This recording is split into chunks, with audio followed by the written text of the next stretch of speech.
Good evening, I'm Gabriel Johnson. Today, a judge ruled that suspended Charleston County Magistrate James Gosnell Jr. will remain behind bars. He was arrested Tuesday for charges connected to the possession of child abuse material.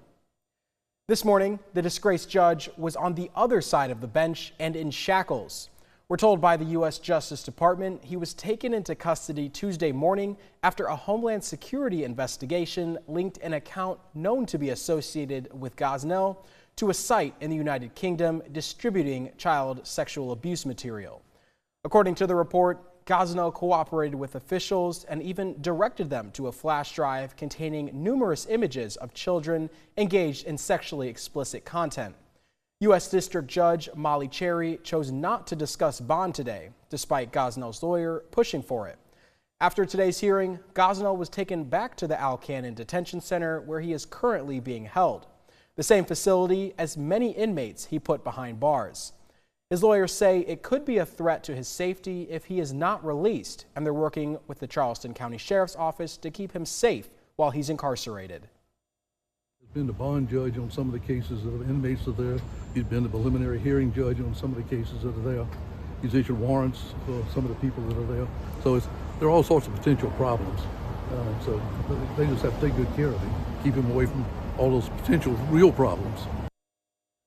Charleston County says that Gosnell's access to county devices and facilities have been revoked, and his caseload will be taken over by other judges. He's set to appear in federal court again on Monday, and you can count on 2 for coverage. A former South Carolina lawmaker accused of using a social messaging app to distribute child sexual material is seeking a change of venue for his upcoming federal trial. Former state representative R.J. May was indicted on 10 federal counts in June following a more than 1-year-long investigation into alleged child sexual exploitation crimes. He resigned his seat in the State House in August. May, who is representing himself, is asking the court to grant him a change of venue, arguing he would not receive a fair trial due to extensive news coverage about the case. The change of venue motion is set to be heard on September 24th in Richland County and is scheduled to go to trial next month, with jury selection slated to begin on October 8th. Police in North Charleston arrested 3 juveniles in connection to a shooting at the Raising Cane's on Rivers Avenue on Friday.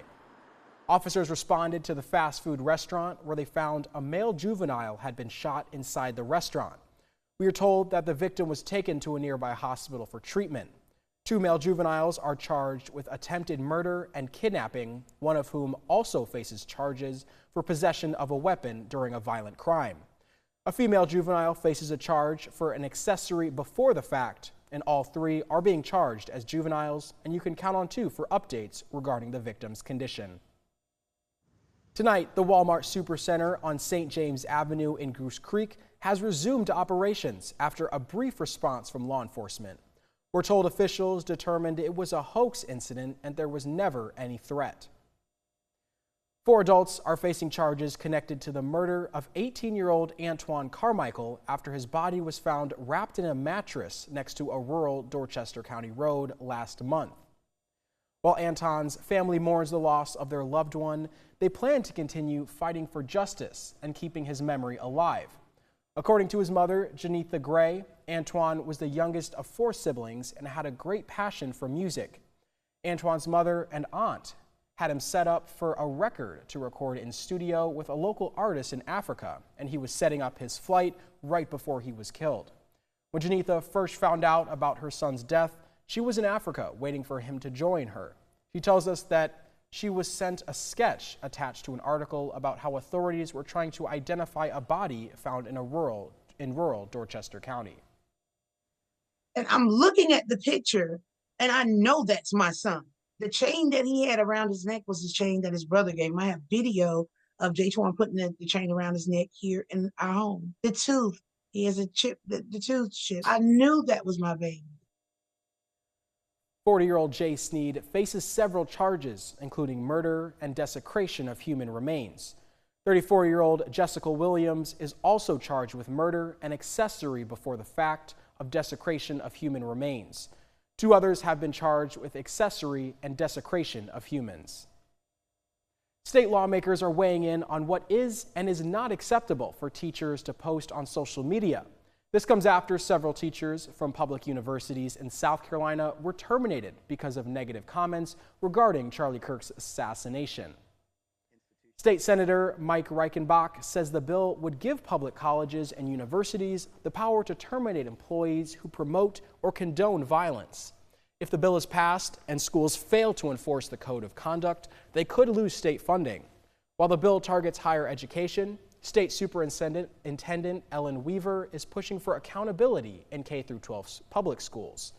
Some teachers think this could be a slippery slope. Anyone that celebrates or finds joy in the death of another human being, that's not good. That's a terrible outcome. But if we're going to go down this slope of any statement that's potentially disruptive, then where does that end? We've reached a point in this nation, and in particular in this state, where we have to ratchet down the dialogue that leads to violence. Superintendent Weaver shared in a letter to school districts that the state attorney general has also clarified state law, verifying that it does not pose a threat to prosecution against districts taking appropriate action related to employee misconduct. Our parent company, Nexstar Media Group, has announced the indefinite suspension of Jimmy Kimmel's late night show following comments he made about Charlie Kirk's assassination. The decision comes after Nexstar announced it would prevent the network from airing Jimmy Kimmel Live indefinitely over his comments. The president of Nexstar's boarding division, Andrew Alford, released a statement that reads, quote, "Mr. Kimmel's comments about the death of Mr. Kirk are offensive and insensitive at a critical time in our national political discourse, and we do not believe they reflect the spectrum of opinions, views, or values of the local communities which we are located," end quote. A downtown landmark could be changing hands as part of a push to reduce the federal government's property inventory. They say it's an opportunity to save taxpayer money. Several similar federal buildings are also under consideration in Columbia, Savannah, and Jacksonville. The Public Building Reform Board is meeting with stakeholders next week to get a better understanding of these buildings considered for disposition. They say many of these buildings sit vacant or are seldom used, and transferring them to local ownership would reduce the federal real estate footprint by about 7 million gross square feet, saving billions of dollars that are used to operate and maintain them right now. There are a number of things that could happen to buildings, but one option is handing it over to private developers. But groups like the Preservation Society of Charleston believe it's better to look big picture when it comes to such a historic building. I'd rather not be sort of short-term thinking of like, we can save a little bit of revenue here or there. I would rather that the federal government focus on the opportunity that this could provide, not just for revenue savings, but to really create inspiration for the American public. Of course, this building, like many of its counterparts, was designed using taxpayer money. The PBRB is scheduled to meet with stakeholders like the Preservation Society in Charleston next week. September is National Hunger Action Month, but food banks across the country are bracing for federal budget cuts that could impact their operations. Thousands of South Carolinians could lose SNAP and SNAP-Ed benefits at the end of this month as the federal government is set to defund the program that provides education about how to shop smart to SNAP users. It's one of many programs set to lose funding, either partially or entirely, following cuts directed in the One Big Beautiful Bill signed into law by the Trump administration earlier this year. It's forcing organizations like the Low Country Food Bank to find new revenue sources and reassess their finances.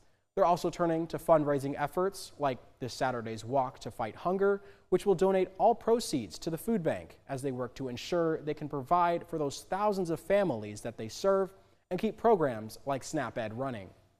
We go into our budget season, we're really going to look at what we think we're going to be able to raise and how we're going to be able to operate that program on next year's budget. So, you know, we're looking at that now, but it's absolutely going to require us to raise additional funding for the program. Officials at the Low Country Food Bank are encouraging everyone to volunteer and donate if you're able, as they work to continue supporting community members in need. The City of Charleston is hosting its Basin Action Flood Committee meeting tomorrow as they are preparing to preview the flood action plan for two communities that frequently deal with major flooding issues. The Rosemont and Bridgeview neighborhoods are prone to flooding, but the City of Charleston and several other organizations are working to fix that. They're working with the Low Country Alliance for Model Communities, an environmental advocacy group, to form area-specific plans for the two neighborhoods. Things such as elevating and re-outfitting buildings to combat flooding. We focused the efforts that the city is contributing with the flood plan to focus on some of those smaller scale projects we can get going to see some flooding relief for some homes that are getting flooded, roadways that are inaccessible, but also knowing that the community, they value that their community's on the marsh and how we can actually work with Mother Nature, help restore the marsh to bring back some flood mitigation longer term through that as well. The Basin Flood Action Committee is expected to meet at 4 p.m. tomorrow, and you can count on 2 for updates. Next on News 2. The Sweet Tea Festival in the heart of downtown Somerville is making a return this weekend. Next, we'll explain how this event is helping local businesses. Well, let's take a look at the wind and waves forecast as we head out on the water tomorrow. Things looking very, very good. A little bit of a southerly wind there, 5 to 10 knots, about 2-foot swells are expected. Low tide, that's coming up here in less than an hour. High tide right about on the nose at 6 a.m.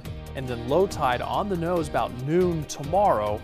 High tide once again about 6:30 tomorrow evening. You're watching News 2 at 11.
Somerville is expecting thousands of people to pour into downtown this weekend for the Sweet Tea Festival.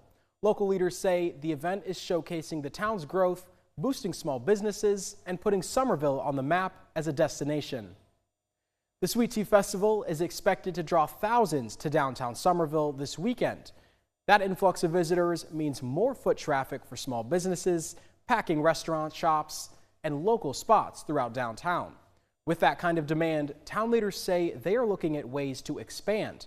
A new amphitheater is already in the works, designed to host bigger crowds and bring even more events to downtown Somerville, along with more projects to come. In Somerville, as Somerville continues to grow, leaders say events like this one keep that momentum going. Year over year, we're finding an average of about 2 to 3% increase with nice weather and plenty of sweet tea. We see great crowds coming out. And actually, the best part of the whole thing is so family driven.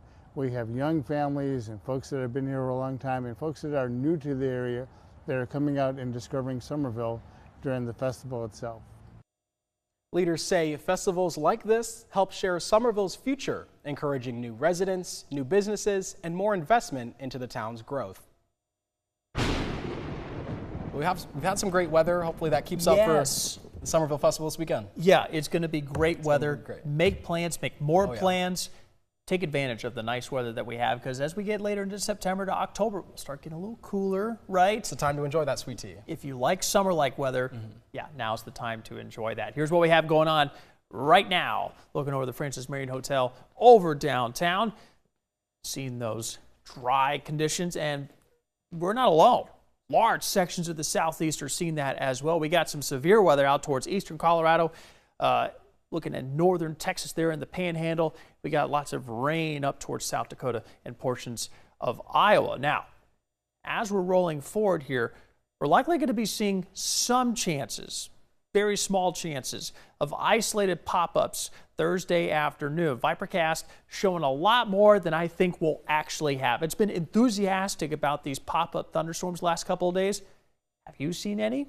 No, so Vipercast is kind of overdoing it here. Now, I think it's on to something, though, as we get towards Sunday, however. It's starting to pick up a little bit more on the moisture content. I think we'll have a few isolated showers and thunderstorms Thursday afternoon, Friday afternoon will be possible as well, but the vast majority of us are going to be on the drier side. So keep those plans in place. Make sure you're enjoying the outdoors. So this is, I know it's hard to believe, it's a shell, but this is Tropical Storm Gabrielle. It's really struggling out there in the mid-Atlantic, but it's believed that it will get into some slightly better conditions here over the next 48 to 72 hours as it makes its journey to the west, hanging on to that cluster of thunderstorms, trying to get better rotation here.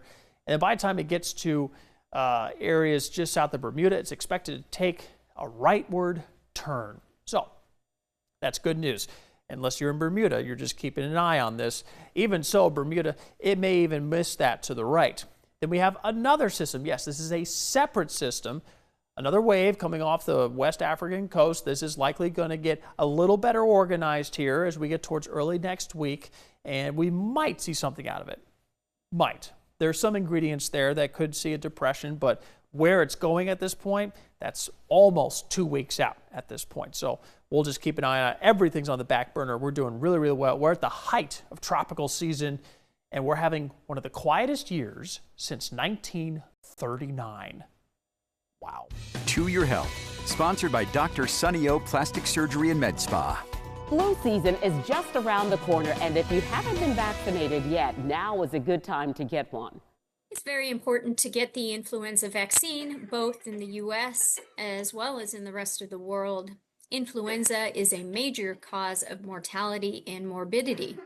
It can affect all ages, including the very young, the very old, those with compromised immune function, those who have chronic medical conditions, those who reside in group homes or nursing homes, and those who are pregnant.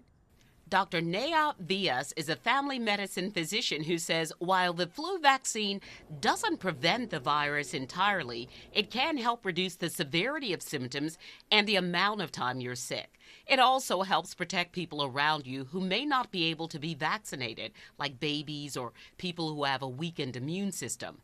Right now, there are 2 types of flu vaccines available. One is an injection in the arm, the other a nasal spray. Dr. Villas says side effects for both are generally mild and tend to go away within a day or 2. For people who are receiving the influenza vaccine for the first time, they may need 2 vaccines separated at least a month apart. And we have a special vaccine for our patients over the age of 65 that has a special component in it that will help boost their immune response against this strain of influenza. Besides being vaccinated, Dr. Villas also reminds us to regularly wash our hands and stay home if we are sick.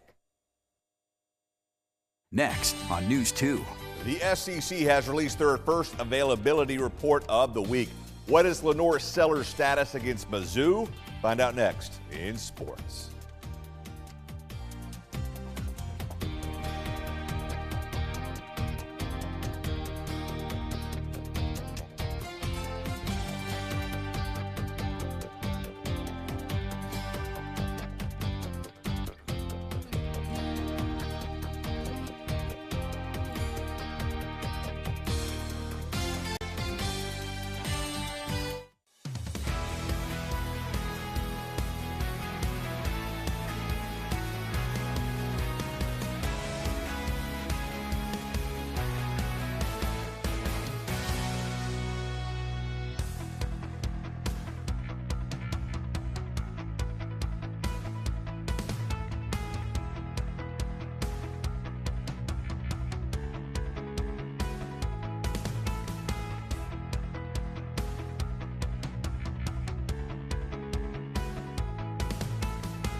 This is the News 2 Truck World Sports Desk, sponsored by Palmetto Ford, the symbol of trust in the Lowcountry, and built Ford proud for over 56 years. Good evening, I'm Dan Fanning. During his weekly press conference on Tuesday, South Carolina head coach Shane Beamer told reporters that he didn't have an update on starting QB Lenore's Sellers' status for Saturday, that an availability report would be released Wednesday night. And that report is out right now. Lenore's is questionable for Saturday's tilt at Mizzou. 3 more updates will be released before kickoff at 7 Eastern in Como. While coaches would not confirm, there are multiple reports that Sellers did practice today, but wouldn't say to what extent. Beamer relayed a notion yesterday: if a player doesn't practice on Tuesday or Wednesday, they don't play in the game that weekend.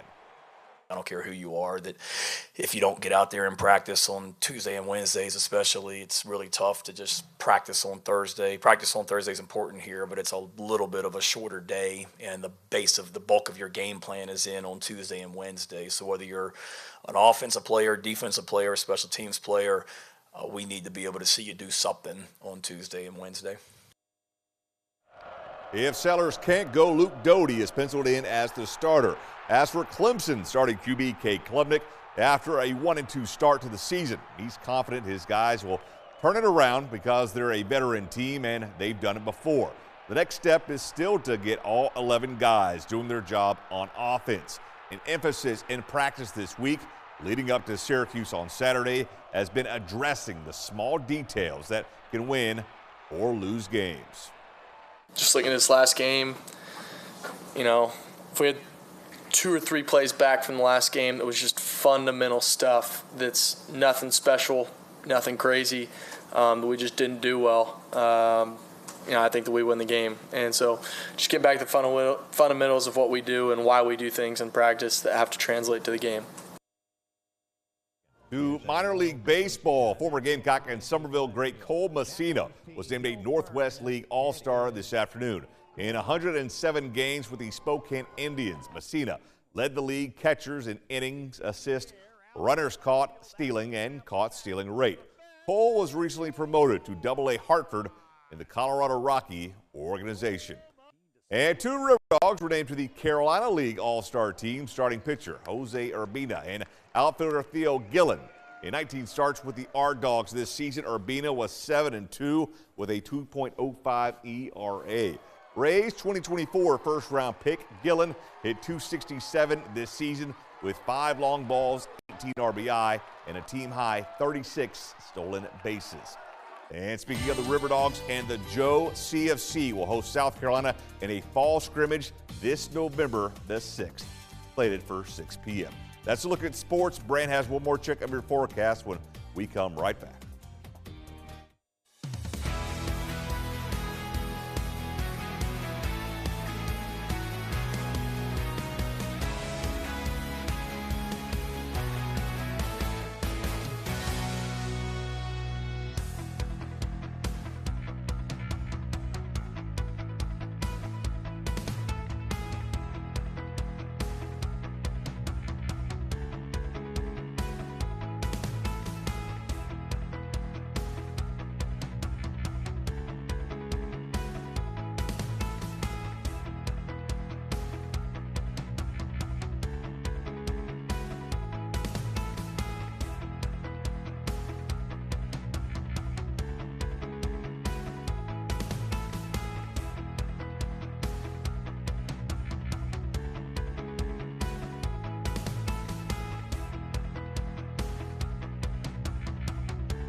All right, a quick double check of the weekend forecast. We're looking pretty good over the next couple of days. We could have a few pop-ups here or there, but any more widespread isolated activity, looking at Sunday and widespread isolated. Just isolated activity, Sunday, Monday, and Tuesday. That's the ball game there. That's what we're going to be seeing. Nothing widespread. Keep the plans in place. Go out. Enjoy this weekend. Take advantage of it. It's going to be a good time. We've had some great weather. Looking forward to keeping that rolling. It's going to keep rolling. Oh, yeah. 80s can't complain. Yeah. Well, thanks so much for staying up with us for News 2 at 11. That's all we have for tonight, but the news does continue online at counton2.com. Have a great night.